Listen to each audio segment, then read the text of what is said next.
أن الله تبارك وتعالى يقول في حديث القدسي: إني لأهم بعبادي عذابا فأنظر إلى عمار بيتي وجلساء القرآن وولدان الإسلام فأرفع العذاب عنهم. خداوند در یکی از حدیث‌های قدسی فرمودند: من بالای بندگان خود در عذاب آوردنی می شوم، می خواهم عذابی هلاک آور مثل زمین جنبی سخت امشبه، مثل طوفان و سیل استرالیا، می خواهم این تو عذاب بالای بندگانم ده بیارم، به خاطر سرکشی هاشان، به خاطر آلودگی های گناه و معصیتشان. فانظروا الى عمار بیتی، میبینم بندگان من سحری ها یا بیگاهی ها مسجد میروند برای خواندن نماز و در مسجد یاد من میکنند و میشنوم در دل شب کودکان خردسال قرآن میخوانند و قرآن حفظ میکنند و میبینم کودکان 7 ساله و 8 ساله و 10 ساله دست پدراشان میگیرند به مسجد میروند. به خاطر اینها، به حرمت اینها من عذاب از بالای او قومی بردارم. عزیزان من، این 3 چیزی که امان برای امت اسلام بود از جامعه ما امروز برداشته شد. راه برای کودکان خردسال به مسجد بسته شد. کودکانی که شبها حفظ قرآن میکردن در پیش استاد قرآن از یاد میکردن، این حجره ها هم بسته شد. مسجدها را شمارش از نمازخانها کم شد. با یک حساب عادی 300 مسجد الان بسته شده است. اکنون منتظر عذاب باشید. إني لأهم بعبادي عذابا فأنظر إلى عمار بيتي وجلساء القرآن وولدان الإسلام فأرفع العذاب عنهم. امشب تکان دهشتناک زمین جنبی را دیده؟ خدای مهربان فقط یک تکان داد و خاموشش کرد و اگر 5 دقیقه با آن منوال میرفت نه دوشنبه میموندو، نه کافرنهان میموندو، نه بدخشان و نه سوگد به خاک یکسان میشد. چشم باره کس بجای رفتیده بود یا شنیده بودم محمد الیاس رحمت الله علیه در هندوستان میگوید داخل جنگل کشت گذار میکردن،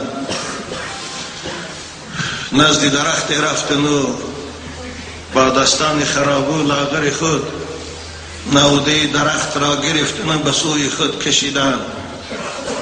شاید تماشا کنم قدرت خدا را در پیوندهای درخت. در این وقت 2 هندوی عصا به دست شتابان رسیده آمدن و حضرت محمد ابن الیاس با عصا دست خود تهدیدی زدن کردن. حضرت پرسیدن شما کیسته؟ گفتن ما پاسبان این جنگلیم، ما نمیگذاریم کسی این درختای جنگل زیان رساند، ما نمیگذاریم کسی این جنگل ده کاری ناخوبه کند، آتش زند یا دیگر. و ما پاسبان جنگلیم، از جانب حکومت وظیفه دار هستیم. ایشان این سخن از این دو جنگلبان که شنیدن یک بار فریاد کشیدن مثل گریه شما، آواز گریه را بلند سر دادن و رو به سوی آسمان کردند. گفتن خدایا در این روی زمین همه صاحب دارد و به این جنگل صاحب دارد، خم لب دریا صاحب دارد، هیزمهای جنگل صاحب دارد، آهوهای صحرا زپویدنک صاحب دارد، حتی لواطگرای اروپا پشتبان دارند، حتی فاحشه ها پشتبان دارند، پارلمنت پشتبانشان میکند، حقوقشان پایمال نشود. دو مردی گلوبایی که با یک دیگر زن شوهر میشوند، اونها پشتبان دارند، قانون پشتبانشان میکند. خدایا دین محمد پشتبان ندارد، خدایا امت محمد پشتبان ندارد، در همه جا تحقیر می شود، در همه جا خار می شود. حضرت از گریه بیهوش شدن افتیدن. آره امروز این است. ببینید مسجد ها من محکم میکنند، کسی آواز نمی برارد، نه حاکم او نه سرداران دولت های کنفرانس اسلامی. خداوند این تو کنفرانس اسلامی را از بین برداشته کند. نه ملا و نه ایشان هامان، نه ثروتمندامانو، نه پهلوانامانو، نه ژورنالیستامانو، نه روزنامه‌نگارامون.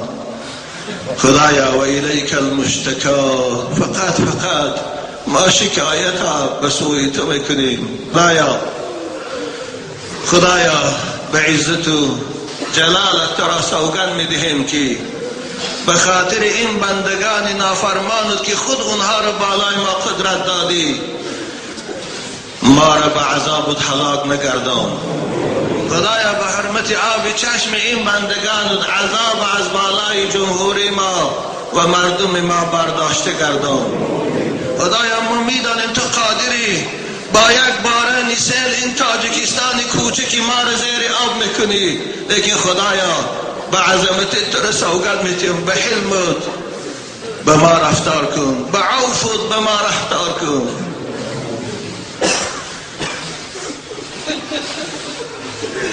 عزیزان من انشاءالله امید دارم که این قانون به تصویب نمیرسد، خصوصا درباره منع کردن مسجد. نمایندگان مردمی، اونها مردم مسلمان نمایندش هستند، انشاءالله از خدا میترسند. تلویزیون را تماشا میکنن، استرالیا را میبینن. خدا خواه امید دارم که باز از این قانون صرف نظر میکنن، زیرا خداوند مقلب القلوب است، دلهاشان باز شاید تخوف خودشان انداز دو. و فرزندای ما که اینها بندگان خدا هستند، نه فرزندای اینها نه بنده های اینها از عبادت خدا من نکنند. آمین یا رب.